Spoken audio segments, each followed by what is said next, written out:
What if everything you've ever worked for was just a shared hallucination? Think about it. Right now, you're probably carrying a piece of paper in your pocket or a number on a screen, and you believe it has value. You'll trade hours of your life for it. You'll sacrifice sleep, relationships, even your health to get more of it. But here's the uncomfortable truth. That piece of paper, that number, it's worthless. Completely, objectively, scientifically worthless. Unless we all agree it isn't. Welcome to the greatest magic trick humanity ever performed on itself. A trick so powerful, so deeply embedded in our collective consciousness, that questioning it feels dangerous, almost sacrilegious. But today, we're going to pull back the curtain.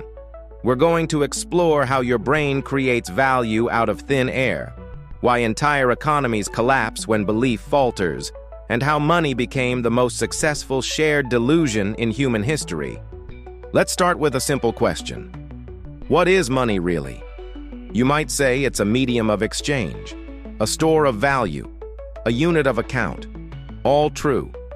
But these are functions, not explanations. They tell us what money does, not what it is. And the answer to what it is will probably make you uncomfortable. Money is a story, a narrative we tell ourselves and each other. And the moment we stop believing that story, money ceases to exist. Consider this. In 1923, Germany experienced hyperinflation so severe that people needed wheelbarrows full of cash to buy bread. The paper was still there. The printing was still official. The numbers still grew larger. But the belief was gone. And without belief, those bills became wallpaper, quite literally. People burned money to stay warm because it was cheaper than buying firewood. The physical object remained identical. What changed was the collective hallucination. This isn't just economic history, this is neuroscience in action. Your brain doesn't perceive value objectively. It can't. Value isn't a property of objects. It's a property of belief systems.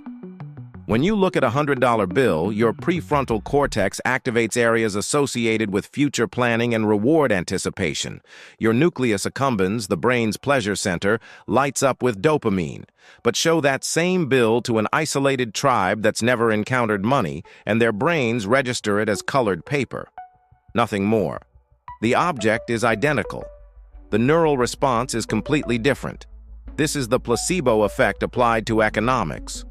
Just as your brain can create real pain relief from a sugar pill if you believe it's medicine, it can create real value from printed paper if you believe it's money. The effect is neurologically measurable, socially reproducible, and economically devastating when it fails. Let me show you how deep this goes. In neuroeconomic studies, researchers discovered something fascinating. When people make financial decisions, their brains don't calculate actual value. They calculate relative value, social value, narrative value. If you're told a bottle of wine costs $10,000, you'll rate it as tasting better than an identical wine priced at $10, even in blind tests. Your sensory experience literally changes based on the story you believe about the price. The wine is the same. Your neurons fire differently because of a number. This isn't weakness. This is how human brains evolved to survive in complex social environments. We're pattern recognition machines, story-believing creatures. We had to be. For 99% of human history, survival depended on trusting what your tribe believed. If everyone said that particular plant was poisonous, you didn't run experiments. You believed them, and you survived. Money hijacks this exact neural circuitry. Think about credit cards. There's a reason they increase spending by up to 83% compared to cash. It's not convenience, it's neurological distance. When you hand over physical cash, your insula activates. That's the brain region associated with pain, disgust, and negative emotion. Your brain registers losing cash as a form of loss aversion, a physical separation from resources. But swipe a card? That neural pain response diminishes dramatically. The money becomes abstract, a story rather than a thing. And stories are easier to spend. Cryptocurrencies take this even further. Bitcoin has no physical form, no government backing, no intrinsic value whatsoever. It's pure belief encoded in mathematics. And yet, at its peak, the collective hallucination around Bitcoin was so powerful that people took out mortgages to buy it. Not because it does anything, but because enough other people believed it would do something. That's not investing. That's participating in a shared dream and hoping you wake up before everyone else. But here's where it gets truly strange. This shared dream is what makes human civilization possible. Game theory gives us a framework for understanding this. Money is what economists call a Schelling point, a focal point for coordination without communication. If I have chickens and you have grain, we face what's called the double coincidence of wants problem. I need to want what you have at the exact moment you want what I have. This is mathematically unlikely in complex societies. Money solves this by being the thing everyone wants, not because it's useful, but because everyone else wants it. It's a self-fulfilling prophecy encoded into social behavior. The brilliance and the fragility of this system is that it only works if we don't think about it too hard. Anthropologists have documented this repeatedly. Throughout history, societies have used shells, stones, salt, cattle, and metal as money. None of these objects have intrinsic value proportional to what they purchase. A cow is useful for milk and meat, but not so useful that it should be worth 6 months of labor. The value is assigned, agreed upon, and maintained through collective belief. And when that belief shifts, empires fall. Take the rye stones of Yap Island. These were massive limestone discs, some over 12 feet in diameter, used as money. Here's the remarkable part. They were too heavy to move, so ownership was tracked through oral history and social consensus. If you bought something with a rye stone, the stone stayed where it was. Everyone just agreed it was now yours. And this system worked for centuries, until it didn't. One famous rye stone sat at the bottom of the ocean, lost during transport. But the family still owned it, and it was still accepted as payment because everyone believed in its value even though no one could see it. This is functionally identical to modern banking. Your money is numbers in a database. You never see it, touch it, or verify it. You simply trust that when you check your balance, the numbers represent something real. But they don't. They represent a promise, a collective agreement, a shared hallucination, and your brain is hardwired to maintain that hallucination because questioning it is existentially terrifying. Let's talk about what happens when the illusion cracks. In 2008, the global financial system nearly collapsed. Not because resources disappeared, not because factories stopped producing or farms stopped growing food. The physical world was unchanged. What collapsed was belief. Trust evaporated, and suddenly trillions of dollars of wealth vanished, not burned, not stolen, just gone, because that wealth was never there. It was a number we agreed meant something, and then we stopped agreeing. This is the terrifying truth about money. It's a collective act of faith more powerful than any religion. Neuroscience reveals why this faith is so unshakable. Your brain's default mode network, the system active when you're not focused on external tasks, constantly runs simulations of social reality. It models what other people believe, what they value, what they'll do. Money exists in this simulation space. It's not part of the physical world your sensory cortex perceives. It's part of the social world your prefrontal cortex imagines. And that imagined world can override physical reality.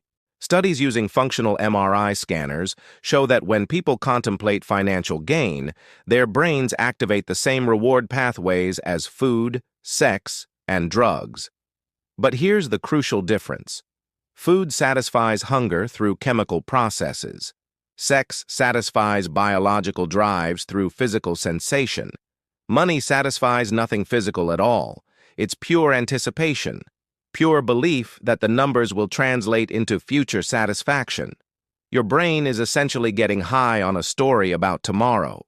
This is why financial anxiety is so visceral. When your bank account is low, your amygdala, The fear center activates as if you're facing a physical threat. Your body produces cortisol, the stress hormone, your heart rate increases, your immune system suppresses. All of this from numbers on a screen. Your lizard brain, evolved to respond to predators and starvation, is now responding to abstract symbols because your cortex has convinced it those symbols represent survival. But they don't. Not directly. Money doesn't feed you. It doesn't shelter you. It doesn't heal you. It's a claim ticket for these things, and only if everyone else honors that claim. The moment society stops honoring it, you're holding paper and bites.